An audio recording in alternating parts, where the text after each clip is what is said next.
The Pinata. This is the Pinata, a fluffy, paper-fringed object of diversion that adds joy to many a celebration in Mexico. Imaginative paper decoration covers a clay jar which is filled with candy or other surprises and suspended from a rope. The Pinata is then raised or lowered to evade the blindfolded participant. Each takes a turn trying to whack it with a stick. Some have more success than others. Finally, the Pinata breaks and its contents spill upon the ground. With delight, the celebrants capture the fallen treasures. This is a custom distinctly Mexican. The piñatas of today are made much more simply than those of years gone by. These Disney characters are only thinly fringed. Some of the traditional piñatas depicted fruit and vegetables, such as this pineapple, and these huge artichokes, which are nearly 2 meters tall. Traditionally, a clay jug is used as the base of the piñata. However, today, many are made with only a thin cardboard base. The oldest method of making a piñata, now rarely used, is the building of a reed superstructure around the clay pot. Paper mache is then applied over the reed.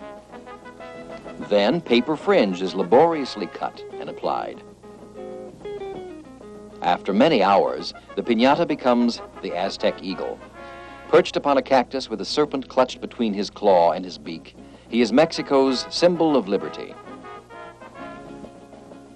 Recent studies indicate Mexico's first piñatas were made soon after the conquest near the pyramids at Teotihuacan. In Spain, it was the custom of gypsies to break a clay pot to bring good luck. The custom was modified by the people of Mexico. The use of the piñata in Mexico came to be associated with the posadas at Christmas. This is the reenactment of Mary and Joseph seeking shelter at the inn. Staged each night for the 9 nights before Christmas, posadas are still performed in many parts of Mexico. The children carry the piñatas they will break after taking part in the posadas. In colonial days, in the great houses and haciendas of Mexico, the breaking of the piñata provided good entertainment. Among friends on the haciendas, guests vied for timepieces, rings, brooches, and other ornaments of silver and gold that fell from their broken piñatas. Sometimes these prizes were inlaid with diamonds, pearls, or other precious stones. But for most, the breaking of the piñata is, and was, a simple but merry pastime with which to celebrate Christmas and birthdays. Today, not jewels, but simple toys, fruits, nuts, or candies fall from the piñata. The traditional piñata is still made with the olla del mercado, the unfired clay pot from the market. If the pot has a handle, it is usually broken off with a quick blow of the hammer. 2 sharp, swift hits against a nail make the holes through which the rope is strung. Then the rope is tied. The jug must be suspended so the craftsman can decorate the sphere's entire surface. A double layer of newspaper is folded and pasted into a cone shape using engrudo, a homemade flour and water paste. This topmost cone will become one of the rays of a star-shaped piñata. The ray is secured with strips of paper and paste.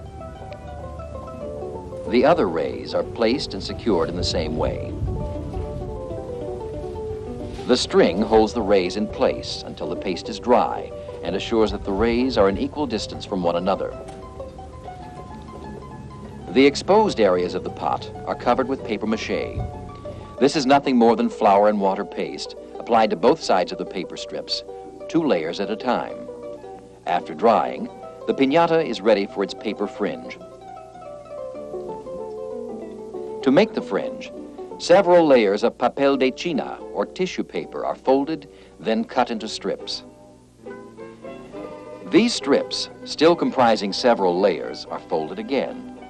Then they are deeply and finely cut on the fold. After cutting, they are carefully unfolded and separated. Now, with the folded side up, the uncut areas on each side of the fringe are pasted. This fringe is called los chinos, meaning the curls. The two pasted edges of the fringe are pressed together against the fold. It is this folding in which the fringe is pasted in reverse to the fold that creates the bouncy, billowy effect of the traditional, well-made piñata. From the same papel de China, los chorros, or the waterfalls, are cut. The paper is rolled up, then creased and thinly cut just beyond the upper crease. Unfurled, it falls in serpentine streamers resembling a waterfall. With paste, the chorros are inserted into the tip of the ray. Streamers of crinkled yellow cascade from each ray. Fuchsia foil is cut to cover the rays. Then it is rolled. The cones of foil are applied around the ray's tips, right up to the cascading chorros. For pasting foil, white plastic glue is used. Now the star is ready for its chinos, or curls. The estrella, or star piñata, is popular at Christmas as it represents the Star of Bethlehem. These chinos, the piñata's basic decorative fringe, already reversed, pasted, and billowy, took several hours to make. Their application, too, is a long and tedious process. The chinos are placed outward, toward each ray's tip. They are applied so closely together that no flat edges appear. Only the fringe is visible. Flour and water paste is applied with a regular paintbrush. The final area is about to be pasted with this rosette of chinos. Green foil is folded now for the final ornament, la flor del centro, the flower of the center. It is folded several times, cut into a saw-toothed edge, then accordion pleated on a long diagonal. Using white plastic glue, the green foil is applied, a flower for each side of the piñata. A slit is made for placing the prizes inside the piñata, and finally this wonderfully bright and frivolous Mexican piñata is complete.